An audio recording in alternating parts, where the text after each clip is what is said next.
Hey guys, in this video I will show you how to make urban preset in Lightroom Mobile.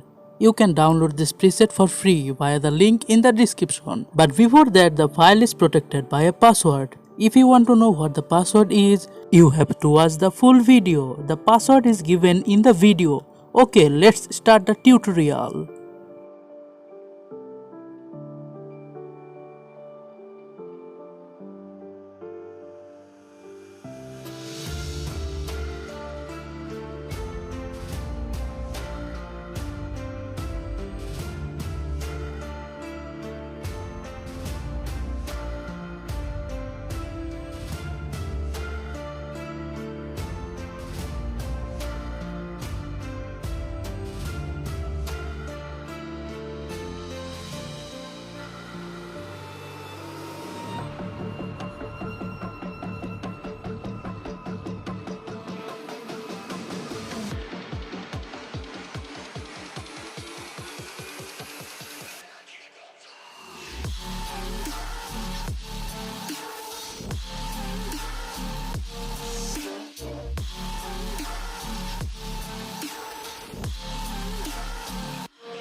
How was the tutorial? Tell me in the comments. Please like, comment and share this video with your friends and family. Also, please subscribe and don't forget to click the bell icon for more videos.